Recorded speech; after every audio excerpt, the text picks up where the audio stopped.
All right, let's go ahead and start breaking down each of these trailers. But let's start with the one that came out the football week. I'm sorry.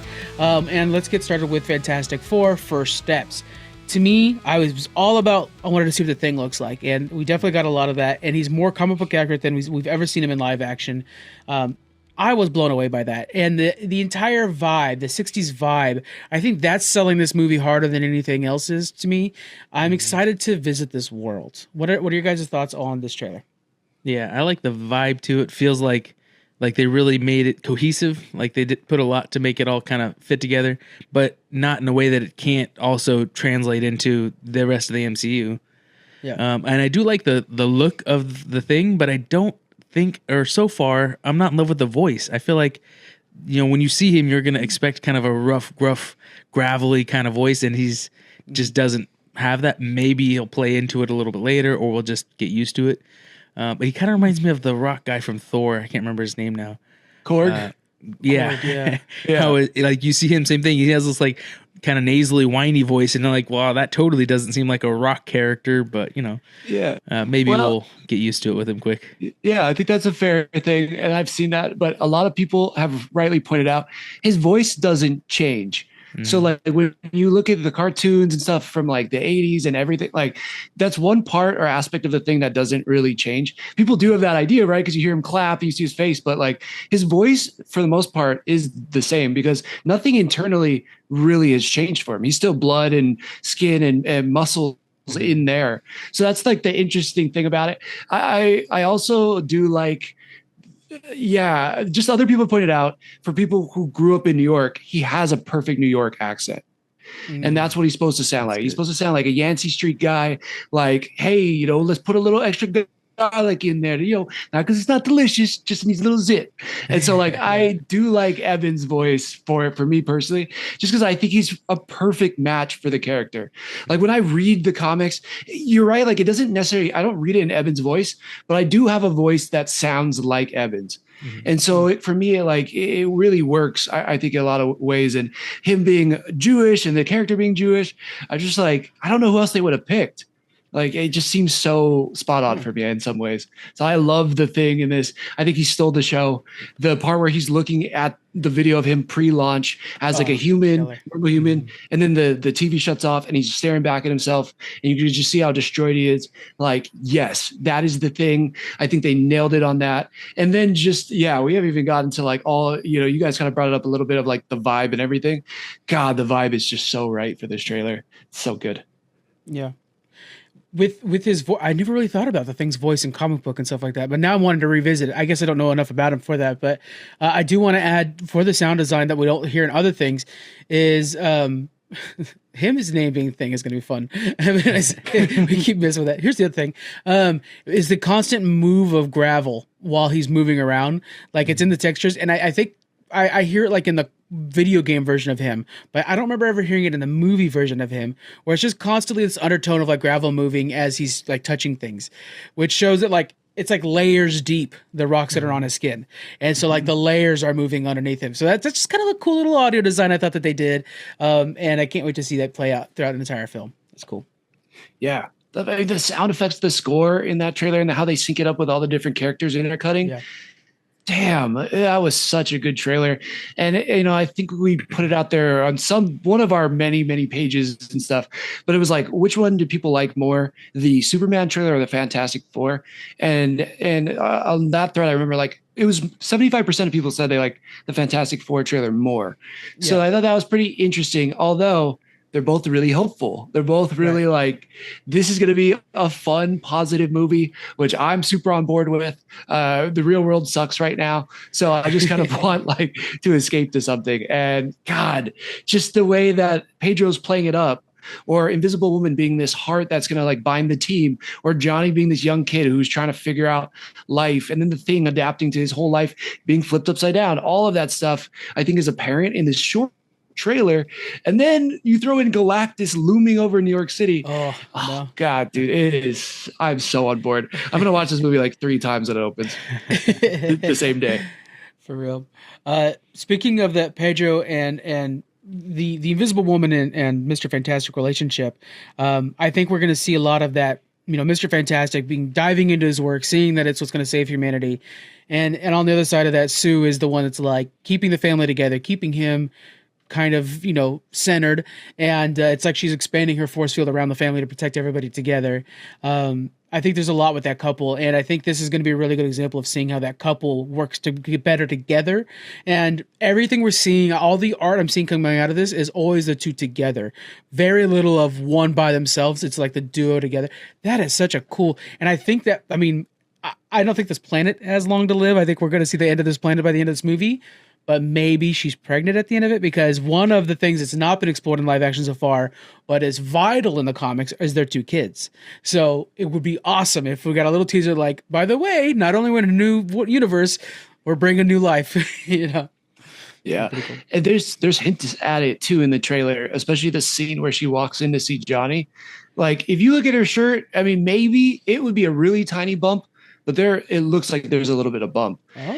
Also, people think the first part where they walk in out of the elevator, where they're showing that guy around, that it's kind of doctored. And if you slow it down, she does kind of walk a little bit wobbly, like a pregnant lady might. So there is a chance that maybe it's altered so that she is already pregnant when we first see her in the trailer, but they kind of took it out. Like how Marvel did Infinity War, where we thought we were getting the Hulk in Wakanda, and then it was actually like the Hulkbuster armor. It could be that too. And the more I see it now, the more I'm like, oh, she already looks pregnant. Interesting. That's cool. Jonathan, what are your thoughts on the suits? They're different than we've ever seen before in live action. Yeah, I think it plays into the vibe, right, of this, kind of retro, but it's like a different type of, different retro than our planet. But it's got the modern polish on the old style, and I think it'll translate well, I think, into them shifting universes and joining with the rest of Marvel. I think it'll look cool. It definitely, I think, it does a good job at bringing comic book to live action. Bridging the two.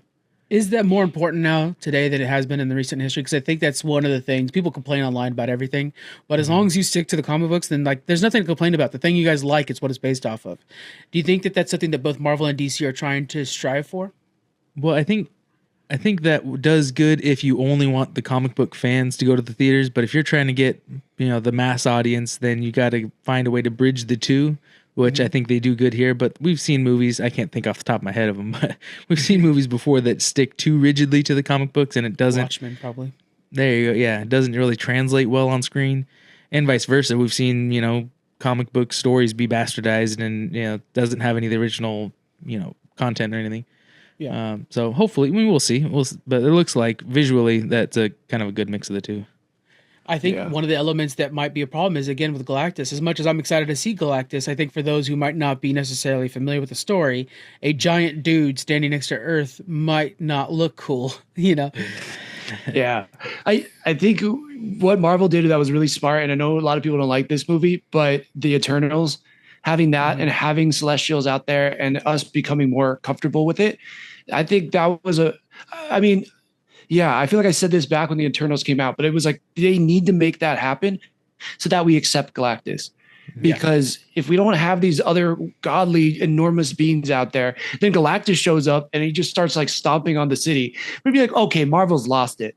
But in a world where the Eternals have been explained and there's one hanging out in the middle of the ocean that we're just about to see in Captain America, it's like, all right, well, there is other beings out there. Like who fights the Celestials or who stops the Celestials? Well, in the comics, Galactus basically eats and consumes these worlds because he doesn't want these Celestials to be overpopulating all these different universes. So I think this just works on so many levels, and the details on his helmet, if you like zoom in, like you don't look at it on your phone, like you watch it on your TV, there's so many like little cracks in his helmet, and there's all these like little windows and things, like almost people could be living inside Galactus. He's that big. It's pretty cool. Again, I don't know how he's going to look, but we kind of got a little teaser from the Comic-Con trailer and his eyes and everything, like with the music, and we're in John Williams month on Challenge Accepted. Like the score is just, it's making me nervous for Galactus because I see all these cute kids running around and they're all this 60s attire. They got these little, ships and all their Fantastic Four toys. To your point, Frank, I'm worried about them kids. Hey, it's getting a chance, man.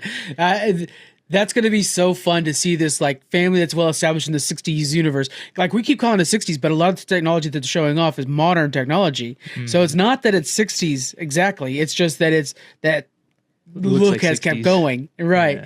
Yeah. And so when they get thrown into like modern day New York and, and it's like, hey, we use tablets or whatever. I don't know. It's going to be weird. It's going to be so jarring for these people. And that's just built into the next Avengers movie or the sequels. It's going to be fun to see that. It's kind of what we got with Captain America and what we got with Thor back in the old days, where a lot of the comedy was seeing those two react to our modern world. It'll be a blast to see. Right. Man at a time. Do you guys know if or do they ever explain why Galactus is like a humanoid? At that scale, you would think a creature would not be a human shape anymore unless they're from a planet that is 1,000 times bigger than our planet. Is that the case? Or? You could thank Jack Kirby. Yeah, basically he helped create the character, and then there were some funky things at Marvel, and so he left. And then when he came back, they decided to like give him an origin story of like a human that got sent out and then became like this intelligent being because of like how time differed and stuff like that. And then thus Galactus was formed, and it's wonky. I don't know if they're gonna go with that. If I was them, I wouldn't go with that. Yeah. But also, like, because of Jack Kirby, you got the way he looks. And also, one character that they didn't show in the trailer was Silver Surfer, which has always been attached to him. Yeah. And Frank, like the actress that's a part of it was from Ozarks, but they didn't show her at all. And then also, it's a different Silver Surfer than we've got in the normal 616. So really even leaning more into this is a completely different universe, which is so smart because in the multiverse saga, we've only been to one other multiverse, really. Yeah. So it's like, and we didn't really care about that one. So this one, we should have another universe we care about, and we should see what it's like when it gets destroyed. We also didn't get a Doctor Doom, which we know is going to be RDJ. So what do you guys think? How are they going to introduce Doctor Doom into this? I have no idea. Yeah. What are they telling us? I think it's end credit scene. What's going to happen is I think it's going to be confined. And I like this theory too, that this movie could take over the course of a year because, again, to your point, we got Valeria coming, we got Franklin, those kids need to be born. And so it's going to take time. So I think some of the shots we see early on, documentary style, back to them going up on the ship. Well, I think we're only going to be intercut with some of the first mission where they get their powers, but I think it also shows us that they're already on a new mission going up into space, and then Reed is trying to figure something out. So that gives them a perfect reason to not have Doom in the beginning. I think at the end, because of the Galactus threat, we get Doom towards the end. He's already in Latveria. He's already detached from them, and so it would take him X amount of time to get there. And then if we see him, it's either after the Fantastic Four have already beat Galactus, or he's disposed at some moment. So I think we get him right at the end or in an end credit scene. I think if we do get, we are going to get him, but I think at this point too, we're going to get him and he'll die with the planet, because I think then when they get to our planet and they hear about this, there's Victor Von Doom walking around. He's like, he might not have the same face, but we know that guy. And also, them being a fish out of water, imagine them seeing the many monuments to Tony Stark. Yeah. His face on there. That's going to be crazy. Yeah. That's a good point. Okay, can I throw out a different theory just to hear what you think? Of course.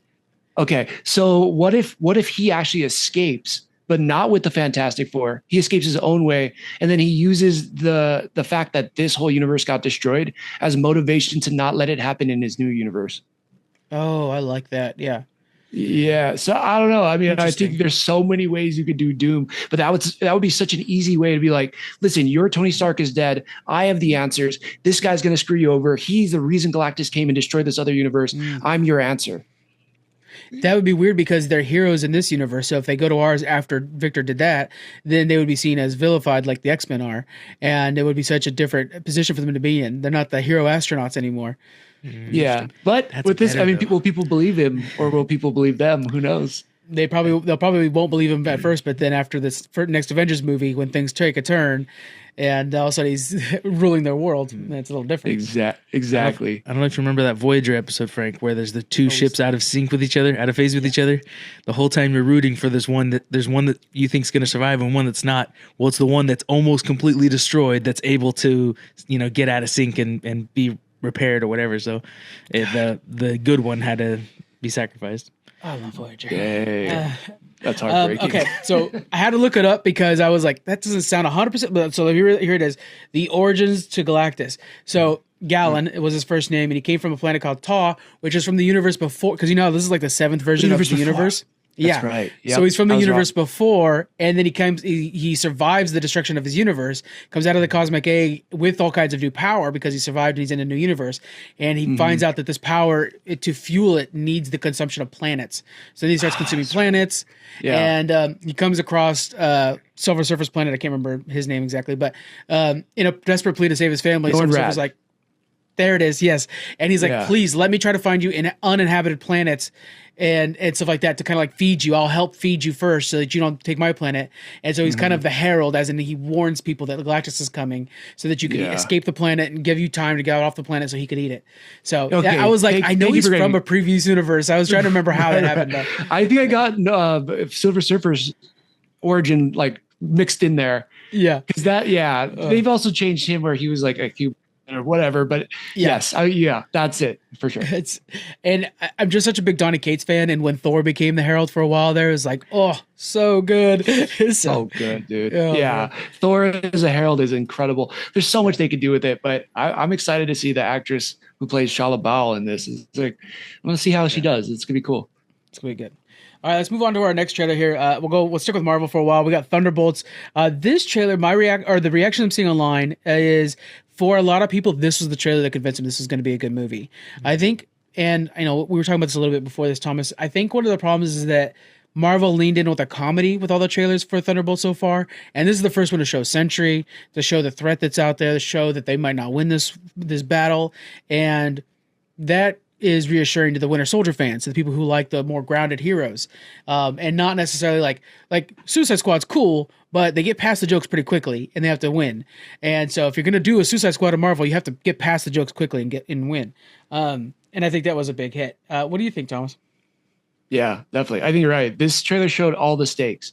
And it's like, we've heard about the Sentry. Everybody's been Googling him. Everybody's making YouTube videos about who the Sentry is and what are his powers. But this one showed like, oh, the Sentry is scary. And there's something, that void that's out there consuming the city is like, how do you do it? And one of the best call outs, I think, in this whole trailer is when Florence Pugh says, so wait, let me get this straight. We're just a bunch of people who punch and shoot things. And so how does a bunch of people who just shoot and punch beat this like crazy power that's consuming the city? That I think is the most interesting thing about this team and how it's assembled, because it's like, how are you going to stop Superman? And who's also has like an evil spirit thing. I don't know. It's crazy. It was an awesome trailer. We've seen dusting before with Thanos, but the way this dusting works, it's like so immediate. It almost looks like a flash bulb. And the way they like, boom, show up on the ground in front of them. It's like, that looks brutally quick. That is scary. Jonathan, you're not super familiar with Sentry, but from the trailer, what did you get from that? Yeah, so actually, the previous trailer was like, oh, that looks cool and whatnot, but this one definitely got me in the corner. I need to watch the other movies and get caught up with it. It like you guys are saying, it brought up higher stakes and it felt more like an action movie than it was kind of a more kid-friendly comedy action like we've seen before. So. Definitely looks better than I thought originally. Yeah, and then in this one too, I think we got an understanding of how the relationship is, where Val is using Winter Soldier to go get them all, because instead of Winter Soldier being just like, I was kind of wondering, how is he connected to this? He's a good guy. He's not on the level of these guys. So how is he?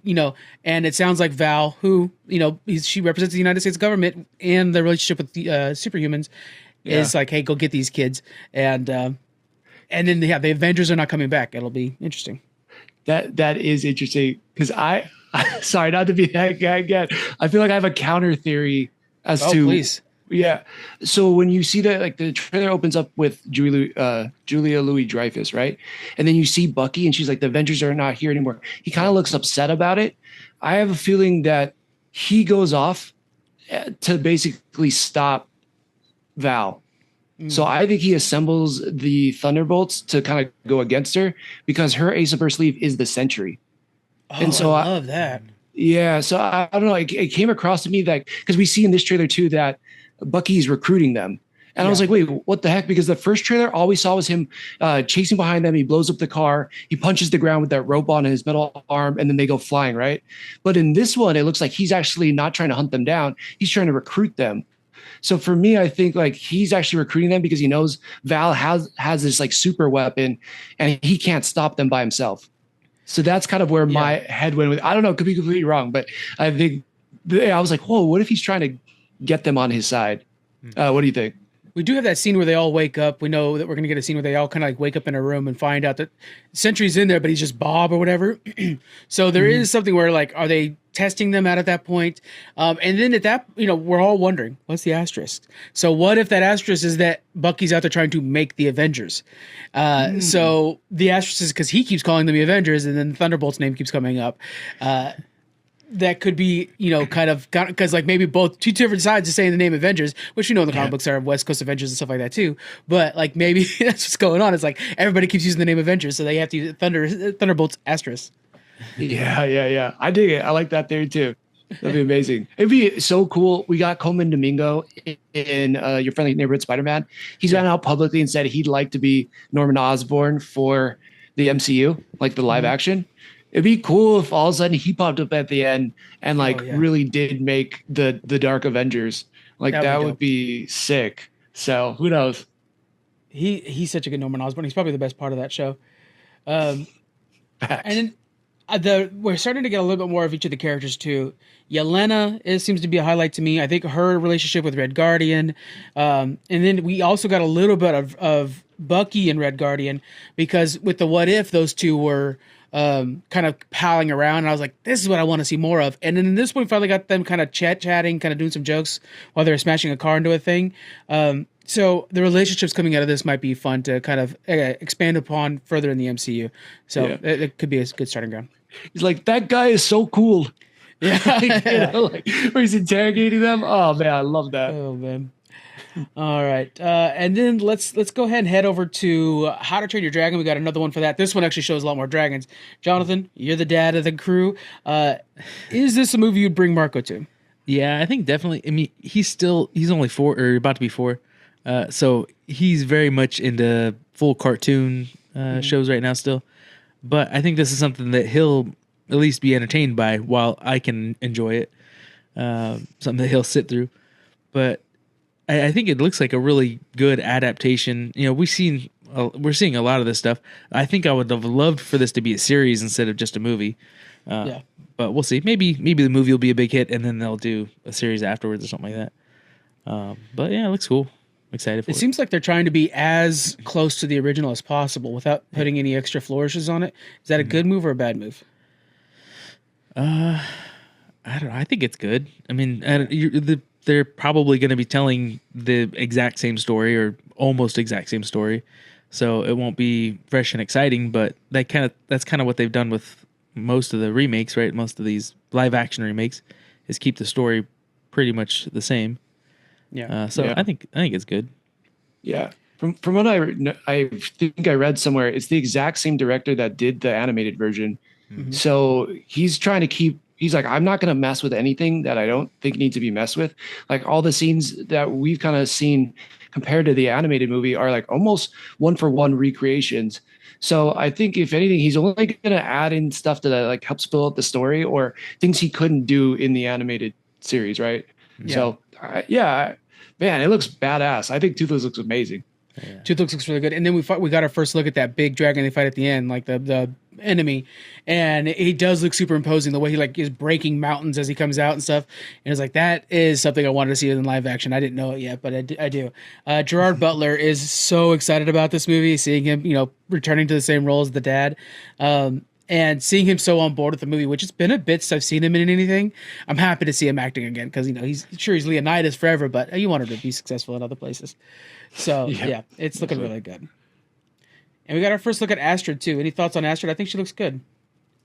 Yeah, I agree. Yeah, I know there was like some drama online with the actress, but I think she looks killer. And yeah, I mean, not that much different from her character in the animated movie to me. It's like, and I know that girl is an amazing actress. I mean, her mom is a legend, and then she was just in The Last of Us.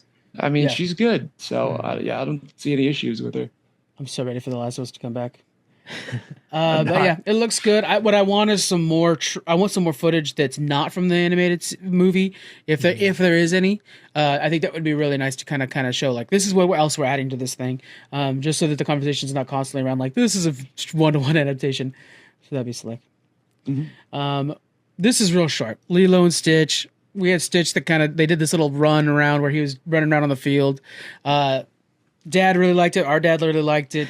It seemed to be a fan favorite for some. That was for sure. I think something about Stitch, because in the first one they did like this thing where they remade like the Little Mermaid commercial and stuff like that, but then Stitch ruined it. So there is something to it where he's like so chaos that having him kind of just like Deadpool around works well for that character, I think. Yeah, it's almost like meta in a sense, but his movie and stuff isn't necessarily meta, but like all the advertising for it is. It's like, how the heck? But the trailer was adorable, man. Like my wife and her friend were like so amused by it. Yeah. They're like, oh my God, Stitch looks so good. We haven't seen Lilo at any of the advertising yet either, or like the rest of the cast. We've only seen Stitch, and I think people are on board. So whatever they're doing seems to be working. I don't know. Do you guys feel that way about it? Well, I'm wondering, is this going to be just like the How to Train Your Dragon, where it's going to be a 1-for-1 remake of the original movie? I don't know. Yeah, would you want that? I don't know. Like, I know we just talked about How to Train Your Dragon. Like, oh yeah, that'd be great. It was a good story. But then we're on to the next one. Like, Stitch. Well, I don't want to do that with everything. I do want fresh content. Like, don't keep remaking the same story with just a different animation style. So, I don't know. I mean, I think it'll grab the next generation. Maybe kids these days don't like the same cartoon style that we used to watch because that was the technology available at the time, and now there's a newer technology. So we'd have to watch have a young kid watch it and say, do they like the new animation better than the old? But couple more years for Marco, we'll have him be our on-scene reporter. we gotta get Chesney. Chesney corner. Chesney's corner. My God, yeah, that's right. Chesney's so good at this. Have her compare.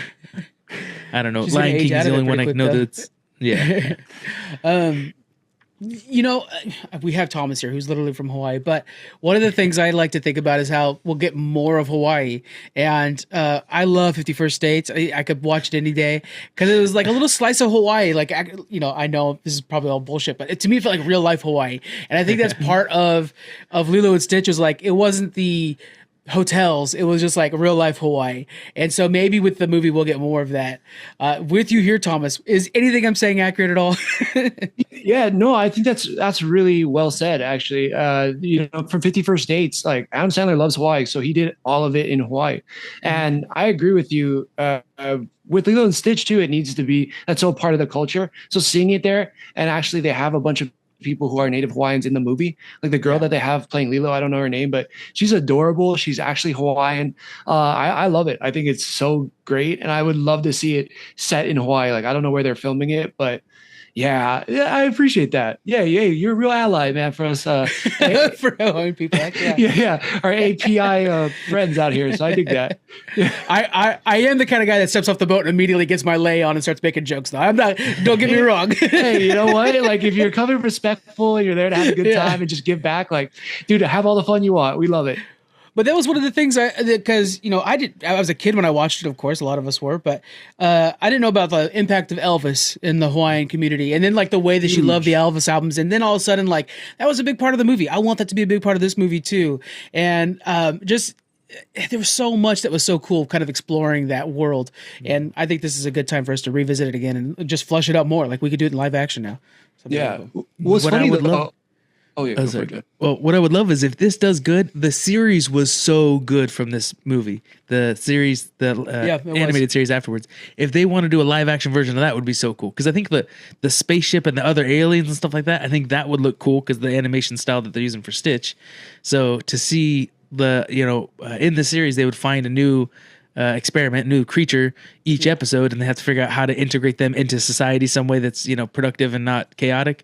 And like that would be fun. That would be It's a slam cool dunk way for to- Disney Plus, man. Yeah, That's a good idea. I would watch that, but it's going to be expensive. It's an expensive series to use that style of animation. Yeah. On episodes. I'm all they for usually do it. having more things filmed in Hawaii. So go for it. Do it up. There you go. Yeah, like it'd be amazing. What is funny, Frank, I actually thought what you were going to ask about when you talked about Hawaii was Jurassic World. Like I thought that's where you were going for it. So I was fully ready to talk about that. Didn't even think about Lilo and Stitch being there, but yeah, take it away on Jurassic World.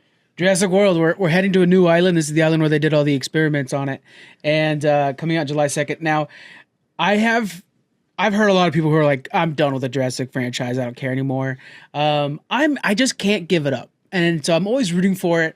And this one, I think the way that they're bringing that story so much smaller, we're like, hey, we're going to go to an island. It's the King Kong story, basically. We're going to go, it's just going to be a lone group. Nope. We don't know who's going to survive. It will only be probably 2 of them. And they're trying to collect DNA. The only thing that worries me that we got a lot more in this new trailer is the mutated dinosaur thing that's like, it's cloaked in red whenever we see it. It looks like it is actually red. To me, it looks like it has the body that looks closer to like a gorilla.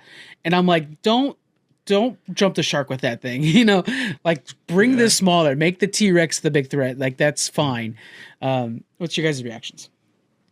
Yeah, I mean, I think it looks good, and I haven't had too much Jurassic World yet, so I'll keep watching them until there's one so bad I'll walk out or something like that. But so far, it's definitely not too much. But like you're saying, like I hope they don't mess it up with this new hybrid or whatever it is. I think the bigger threat is like go small, go hive mind, like there's some kind of, killer bee or something like that was prehistoric that, maybe it's the size of a hummingbird. Yeah. Yeah. Something like really, but that's more, I don't know. You don't have, there's no way to control it. You can't nuke it if it's a hive of something. So I don't know. They could fly overhead with bombers and bomb these dinosaurs and then come scoop up some DNA after it's dead and problem solved. But I don't know. Obviously, they didn't have me in their writing staff when they planned their execution. Huge miss. Yeah. Okay. It looked good though. Yeah, I agree with you. I was just gonna say, like, okay, I love the cast. I think this is a fire cast. Mm-hmm. I think the visuals look awesome. A lot about this trailer it's a really well done trailer. I'm like excited for it, but I'm also a person that's out on the Jurassic World series. Yeah. Okay. Like it lost me after the first Chris Pratt one, which I thought was okay. It never kind of got me back, even with the old cast coming. I started that movie when it hit Peacock, and I was watching it. I was like, man, I don't know why I'm just not interested in this. And I never finished that movie. And so it's like, yeah, I know you're really excited about it, Frank. My buddy Drake, who's his favorite movie of all time, favorite franchise, Jurassic Park, I mean. Yeah. And he's so stoked about it. But for me, it's just like, I don't know. I'm just not super hyped about it. With that being said, of all the other things being so good, I don't know. Yeah, it's just weird. I don't know if I'm going to have to see more or like, yeah, if you could try to sell me on this trailer, what do you think? The thing that sold it to me is the little boat that they got. It's the only thing going out to that island. You don't see multiple planes. You don't see a helicopter landing into a well protected helicopter lot. We don't see any of that. It's just one boat that's immediately surrounded by big alligator dinosaurs. And like, it's everybody on that boat's the only people that are going on that island. And there's a kid that's on board. You're like, okay, that kid's going to barely get out of there. That sold it to me. There's another one where we see a T-Rex like biting into the river trying to get him. That's actually from the first book that they didn't put into the Jurassic Park movie. And we actually just covered that over on CA. And we talked about that scene actually. They actually are putting it into this one. So it's like, okay, they're going to the source material. The original writer for the first movie is the one writing this movie. So Yes. Oh, okay. There Wow. are Now you definitely said reasons to that. be excited about this. Yeah. Holy crap. Okay, you just made my excitement level jump up like 10 points. There you go. That's pretty freaking cool. Because the first movie we talked about it again, yeah, on CA, perfect movie. I was watching it like on my iPad in a hotel room and just like, God, this movie's so good. Just saying that the whole time. All right, all right, you sold me. I'm on board now. just the visuals of like this lone boat heading out to this island, to me, it's like that feels like the stakes actually matter, instead of being like, oh, this is a functioning park and they break loose. You're entering their world. They own this world. Humanity doesn't have any control here. And so that sounds fun to me. That sounds good. It does. It's cool.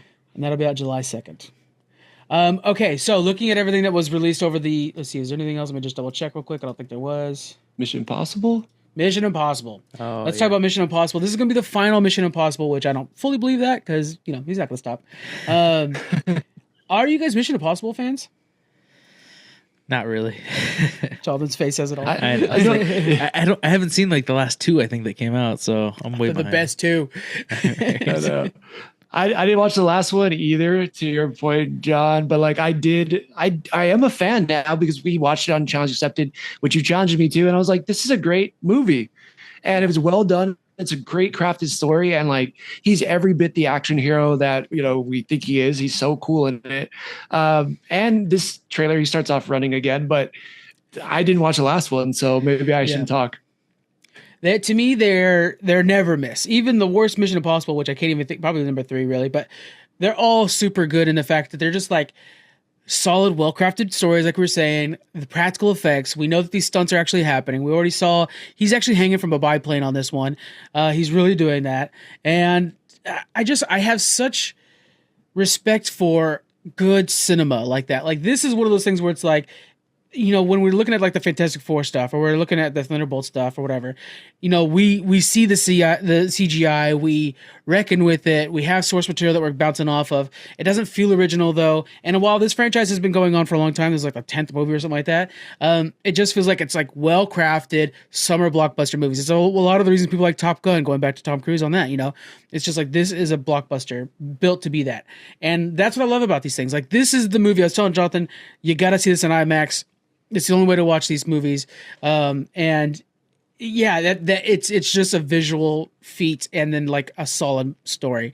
I think honestly 007 needs to return to that. They've kind of like lost it a little bit with that last one, Quantum of Solace, I think it was. So I'm always for it. Ethan Hunt, he's a badass. So yeah, so that's good. Mm-hmm. All right, guys. So of all the trailers, what are you most hyped for based off the trailers that we got yesterday? I'm gonna say Jurassic World for me. Wow. Yeah. Nice. Yeah. That's cool. Yeah. I'm gonna go Fantastic Four because it was the first trailer. I mean, it was this week, but I've been anxiously excited to see this world and to see like a living, breathing Fantastic world that looks so different than ours, and yet, there are some familiar notes, whatever. I think that was really cool. I'm excited for the world that they're starting. Yeah. I agree with you. I'm copying you on this one. Like it.